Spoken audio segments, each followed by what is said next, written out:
കളമ്പാണ് Spanish team, കളിമറന്ന Argentina. രണ്ടു വാക്കിൽ ഈ ഫൈനലിനെ ഇങ്ങനെ വിശേഷിപ്പിക്കാം. സ്കലോണി പ്രഖ്യാപിച്ച ആദ്യ 11 കണ്ടപ്പോൾ തന്നെ വിജയിക്കാനുള്ള ആത്മവിശ്വാസക്കുറവ് പ്രകടമായിരുന്നു. കൊണ്ടുവന്ന മാറ്റങ്ങളോ ഫലിച്ചതുമില്ല. ലിസാൻഡ്രോ മാർട്ടിനസ് പരിക്കായി കയറിപ്പോയതും എൻസോ ഫെർണാണ്ടസ് റെഡ് കാർഡ് കണ്ട് പുറത്തായതുമെല്ലാം മുൻ ചാമ്പ്യന്മാരുടെ അവസ്ഥ ദയനീയമാക്കി. മെസ്സിയുടെ മാജിക്കൽ മൂവ്മെന്റുകൾക്ക് കാളക്കൂറ്റന്മാർ കത്രിക പൂട്ടിട്ടതോടുകൂടി ചിത്രം വ്യക്തമായി. നോക്കൌട്ട് മത്സരങ്ങളിലടക്കം കണ്ട ആൽബി സെലസ്റ്റകളുടെ കംബാക്ക് എഞ്ചിനും വർക്കായില്ല. ഈ ഫൈനൽ പൂർണ്ണമായും സ്പെയിനിന്റെ ആയിരുന്നു. ഈ ടൂർണമെന്റിലെ അവരുടെ ഏറ്റവും മികച്ച കളി ഫൈനലിലേക്കായി മാറ്റിവെച്ചവർ, ഗ്രൗണ്ടിൽ കൃത്യമായി തങ്ങളുടെ പദ്ധതി നടപ്പിലാക്കിയവർ.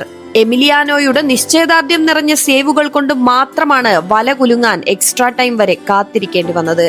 പെർഫെക്റ്റ് സ്ട്രൈക്കറുടെ കുറവ് മാത്രമാണ് സ്പാനിഷ് നിരയിലുണ്ടായിരുന്നത്. ഒടുവിൽ ഫെറാൻ ടോറസിലൂടെ ഗോൾ പിറക്കുമ്പോൾ മറ്റൊരു കാലത്തിന്റെ കൗതുകം കൂടിയാണ് കണ്ടത്.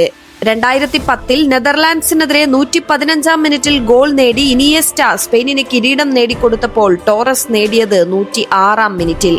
ടൂർണമെന്റിൽ ഇതുവരെയും ഗോൾ നേടാൻ പറ്റാതിരിക്കുന്ന അയാൾ ഫൈനലിൽ ഗോൾ നേടുന്നു. മധ്യനിര ഭരിച്ച് റോഡ്രി ഗോൾഡൻ ബോളും വെറും 19 വയസ്സിൽ വമ്പന്മാർ ഒരുപാട് പേര് ഞെട്ടിച്ച കുബാർസി യങ് പ്ലെയറുമായി.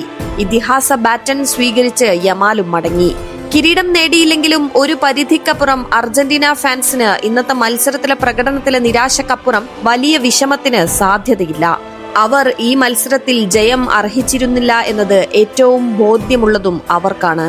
എന്നാലും ഫുട്ബോളിന്റെ ഒരേയൊരു മിശിഹ പടിയിറങ്ങുന്നു എന്ന ഒരൊറ്റ വേദന മാത്രം.